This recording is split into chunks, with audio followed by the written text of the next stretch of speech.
రవి గారు సార్, ఓ పక్క పుష్ప లాంటి భారీ సినిమాలు, సార్ ఓ పక్క మత్తు వదలరు 2 ఇట్లాంటి చిన్న సినిమా, మీరు ఏ సినిమాకి బాగా ఎంజాయ్ చేస్తారు?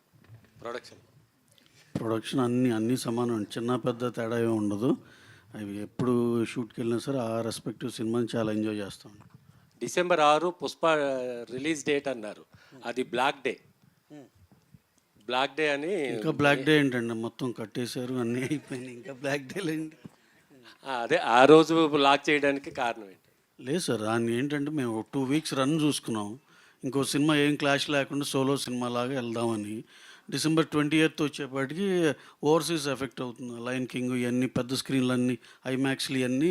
లయన్ కింగ్ ఉంది ఓవర్సీస్ అంటే నార్త్ అమెరికా కానీ యూరోప్ కానీ పెద్ద రెవెన్యూ ఉన్న మార్కెట్. సో అక్కడ దగ్గరికి కాదు కాబట్టి 2 వీక్స్ రన్ కావాలని December 6th అనుకున్నాం. సార్ రవి గారు, ఇంకొక అప్డేట్ అండి. January 2025కి మీరు కూడా ఫీల్డ్లో ఉంటారా? అజిత్ సినిమా ఉంది కదండి, బ్యాడ్. అవునండి, అది తమిళ్లో రిలీజ్ అవుతుంది, తెలుగులో కూడా రిలీజ్ చేస్తున్నారు. అవును సార్, బోత్ ప్యారలల్ కాంపిటీషన్ ఉంది కదా. కాంపిటీషన్ ఇప్పుడు అంటే తమిళ్లో రిలీజ్ అవుతుంది కంపల్సరీ, అక్కడ అవ్వాలి కాబట్టి ఆటోమేటిక్గా ప్యారలల్ రిలీజ్ కాబట్టి ఉంటుందండి. Okay, last question. ప్రతీష్ గారు,